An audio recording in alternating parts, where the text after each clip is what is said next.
Assalamualaikum warahmatullahi wabarakatuh. Nah, akibat serangan bansos yang membuat sembako semakin mahal dan juga kita lihat harga beras melonjak tinggi ya, termahal sepanjang sejarah. Mereka yang membagi-bagi bansos malah joget di atas penderitaan rakyat sekarang ini dengan beras semakin mahal, sembako semakin mahal, belum lagi nanti pada bulan Maret listrik akan dinaikkan.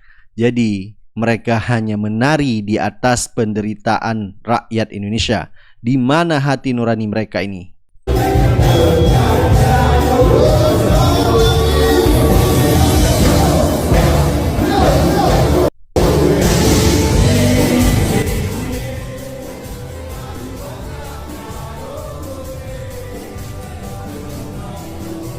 Kelihatan sekali di sini Prabowo lagi joget ya. Jadi joget melihat harga beras, dan begitu juga kita lihat di sini ada SBY. Nah, dia senang sekali setelah anaknya AHY dilantik menjadi Menteri ATR. Jadi mereka hanya bisa menari dan berjoget di atas penderitaan rakyat sekarang yang lagi sengsara menghadapi sembako yang lagi mahal. Inilah wajah masyarakat Indonesia sekarang ya, setelah bansos dibagi ugal-ugalan ya. Dan sekarang kita lihat masyarakat berdesak-desakan antrian untuk membeli beras murah. Jadi benar-benar sangat miris sekali. Inilah mereka yang mengharapkan keberlanjutan dari pemerintah sekarang melalui paslon 02. Jadi tidak bisa dipungkiri. Bahkan yang lebih miris lagi yaitu seorang nenek-nenek yang tidak makan selama 2 hari, hanya makan yaitu rebusan daun singkong. 2 hari nggak pernah masak saya, makannya daun singkong.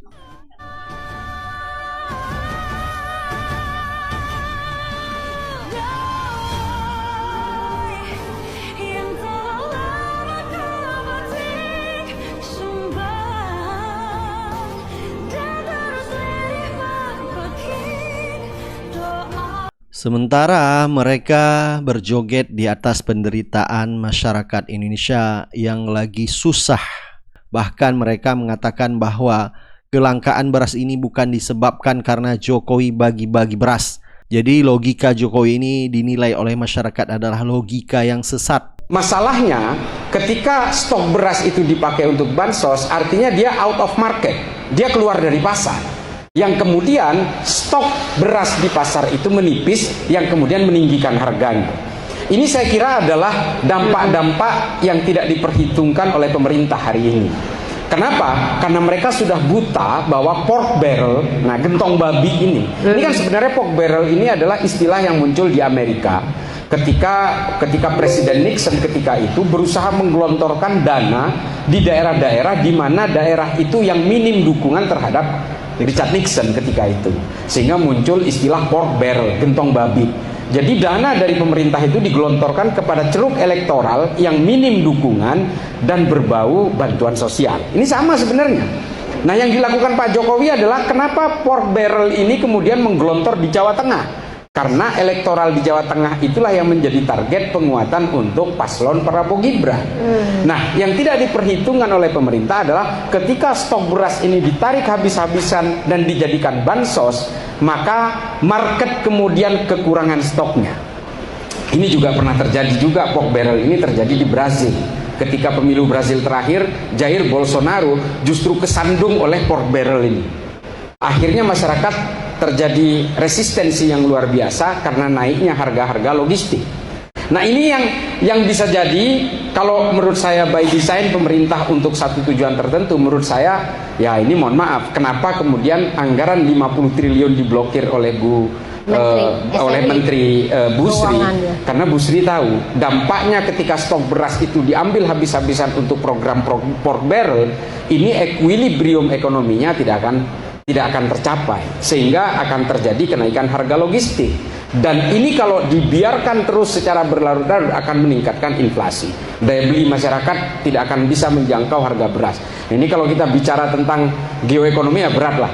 Kita nggak usah begitu. Artinya menurut saya lebih yakin bahwa kelangkaan beras itu mengakibatkan harga beras naik. Dan ini menurut saya out of control dari government.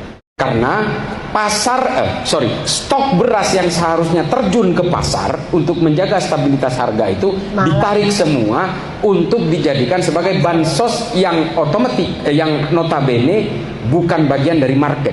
Kan marketnya nggak ada, ini dibagikan gratis kan. Artinya negara menggunakan beras untuk diberikan kepada rakyat dan negara menganggap ini adalah komoditi yang dimiliki oleh negara. Nah ini yang kemudian membuat harga goyang, stok menipis, otomatis harganya naik. Supply and demand theory yang di dalam dunia ekonomi itu terjadi. Jadi kalau bisa dikatakan ini akibat nafsu pemerintah Jokowi yang ugal-ugalan membagi bansos di tengah menjelang pemilu 2024 dan akhirnya akibatnya kelangkaan beras yang lagi-lagi masyarakat rakyat yang dirugikan. Ini akibat nafsu Jokowi ingin memenangkan anaknya di Pilpres 2024. Dan ada juga yang mengatakan bahwa ini adalah kesempatan petani merasakan harga beras yang tinggi sehingga menguntungkan petani. Ini adalah logika-logika sesat juga. Karena selama ini pemerintah hanya impor beras. Jadi sebenarnya petani mana yang diuntungkan selain petani luar negeri? Jadi bukan petani di Indonesia. Warahmatullahi wabarakatuh. Halo pemerintah, lewat Menteri Perdagangan yang kemarin membuat aturan harga gabah dari petani harus 45. Sekarang lihat kondisi perpadian di Indonesia, lagi panen raya Pak. Panen raya, lihat ini. Lagi panen raya di Brebes, Tegal, Pemalang dan sekitarnya. Tapi apa? Jualnya susah, petani pada kelabakan tuh, pada dijemurin di pinggir jalan. Mana janji kalian? Mana janji kalian yang katanya pro kepada rakyat itu mana? Dengan harga 45 sekarang, rakyat mau dapat apa? Pupuk susah plus mahal, obat-obatan mahal, biaya produksi mahal Pak Menteri. Apa kerja kalian buat rakyat? Di saat harga tinggi, kalian impor Vietnam, Thailand, India, Pakistan, beras kalian turunin ratusan ribu ton, bahkan jutaan. Inikah yang dibilang kalian cinta kepada rakyat Indonesia? Bukankah penyangga tatanan negara ini adalah petani? Tapi manakala panen raya, petani digenjot harganya Pak. Itu fakta di lapangan. Inilah miris sekali, petani harus menderita di saat mereka panen raya, malah pemerintah mengimpor beras. Dan perlu diketahui juga akibat kelangkaan beras ini, pemerintah lagi-lagi akhirnya mengimpor beras. Jadi harga BBM pada 1 Maret 2024 ini juga siap-siap naik dan ini menjadi biang keroknya. Dan juga nanti pada 1 Maret 2024 PLN juga akan menaikkan tarif listriknya. Inikah yang dinamakan keberlanjutan dari pemerintah Jokowi sekarang yang nanti akan dipimpin anaknya jika pemilu ini menang? Belum dilantik saja sudah membuat rakyat menderita. Apalagi nanti jika mereka memenangkan Pilpres ini. Bisa-bisa rakyat Indonesia tambah menderita. Baik, coba kita dengar beberapa komentar dari netizen. Anak kantor sebelah gue nih, oke gas, all in, oke gas terus nih bulan lalu. Tapi apa yang terjadi sekarang? Guys, gini nih, rakyat Indonesia nih, sekarang makannya karbo sama karbo tuh. Makan beras, nasi sama Indomie. Nasi mahal, jadi lauknya ya udah Indomie aja. Kalau nggak turun ke kantin, tumben. Ini mahal sekarang. Emang udah naik kantin? Naik kemarin. Hah? Mahal pemirsa, jadi orang-orang pada makan di kantor tuh, nggak pada turun ke kantin. Ya ampun, kasihan. Oke gas, orang nomor 2 gas. Nah, akhirnya mereka merasa ya dampak beras mahal. Jadi yang selama ini ke kantin harus bawa bekal sendiri dan makan Indomie. Kurangnya literasi dalam memilih pemimpin, akhirnya diprank oleh pemimpinnya sendiri. Harga beras naik tertinggi sepanjang sejarah ya. Bang, susah banget komen di video lu ya, emang kayak gitu. Akun gue lagi nggak jelas lah. Gue pengen bilang kayak gini. Banyak yang nanya nih, piti-piti orang-orang sok pinter itu. Apa hubungannya harga beras naik sama Pak Wowo? Kan dia belum dilantik. Masa harga beras naik? Yang disalahin Pak Wowo jelas-jelas dia belum dilantik. Ini pemikiran orang-orang bebel nih kayak begini nih. Gue buat membalikin itu gampang banget. Pemerintahan sekarang yang memerintah siapa? Bapak dari wakilnya. Dan slogan-slogan selama kampanye Pak Wowo ini selalu bilang berkelanjutan.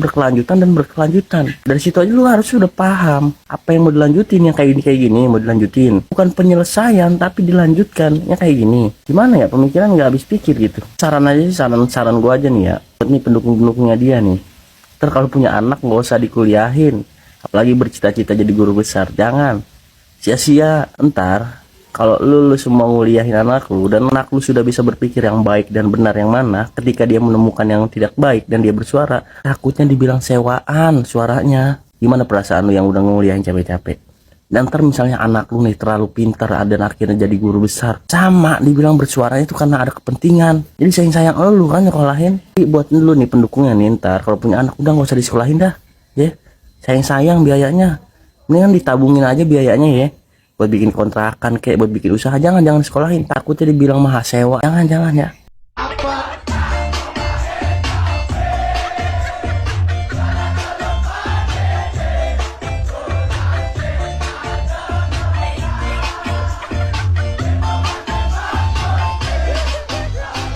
Jadi kemana suara mereka sekarang ya? Yang kemarin mengatakan all in, jogetin aja di saat sembako lagi mahal-mahalnya, di saat harga beras melonjak tinggi, dan juga belum lagi nanti tarif listrik akan dinaikkan pada bulan Maret. Oke gas.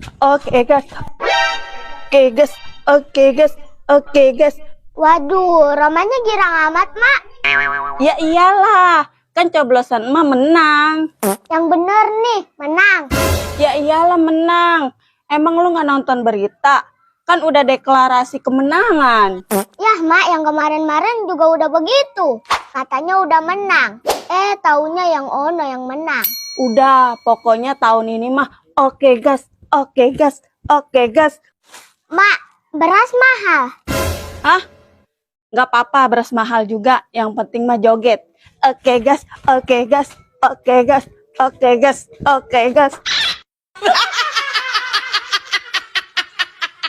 Kenapa orang miskin di zaman penjajahan Belanda hanya diberikan makanan tapi tidak diberikan pendidikan? Karena kalau diberikan pendidikan hasilnya seperti Bung Karno, Bung Hatta, M. Nasir, Agus Salim, dan para pejuang lainnya yang memang berasal dari keluarga yang mampu. Sehingga lewat perantara pendidikan lahirlah pemikiran untuk memperjuangkan kemerdekaan. Dan itulah hal yang sangat Belanda khawatirkan. Sehingga mereka akan berusaha untuk membuat masyarakat Indonesia tetap bodoh. Dan agar mereka merasa tenang ya tinggal diberikanlah sesuatu yang bisa membuat mereka kenyang. Karena orang kalau udah kenyang kadang udah lupa caranya melawan dan lupa caranya berjuang. Harusnya dari sejarah ini kita bisa belajar, teman-teman. Barakallahu fikum. Dengan cara saksama dan dalam tempo yang sesingkat. Guys, kalian tahu nggak? Populasi rakyat yang ogep itu bisa jadi alat loh. Alat untuk menjaga status quo atau untuk melindungi kepentingan penguasa. Kenapa begitu? Karena populasi rakyat yang ogep dan miskin yang jumlahnya cukup itu akan sangat gampang untuk dimainkan. Contoh, sebagai target pasar, mereka akan sangat terpengaruh dengan kenaikan harga barang. Sembako misalkan. Kalau sembakonya dinaikkan harganya, apakah berarti kita akan berhenti membeli? Tentu tidak ya. Ketika jumlah rakyat miskin yang ogep ini cukup, maka para oknum yang berkepentingan, oknum-oknum pengusaha, oknum-oknum cukong, dan seterusnya, mereka bisa mendapatkan profit yang oke dari kenaikan harga barang tadi sembako. Sementara kalau untuk orang dengan ekonomi menengah ke atas, ketika harga sembako naik tidak akan terlalu berpengaruh karena mereka memiliki banyak opsi. Contoh misalkan kalau harga beras naik, oh aku bisa beli roti, oh aku bisa beli kentang, dan seterusnya. Tapi rakyat menengah ke bawah akan sangat vulnerable dengan kondisi seperti itu. Dan mau nggak mau mereka akan tetap membeli karena mereka nggak terbiasa makan roti. Mau diapakan rotinya kalau konsumsi pokoknya adalah nasi misalkan ya. Kemudian juga yang tidak kalah penting, populasi masyarakat yang ogep dan miskin akan menjamin perolehan suara yang bagus, terutama menjelang pemilu. Cukup dikasih uang, maka kebanyakan suara akan didapatkan dari populasi yang kismin tadi ini.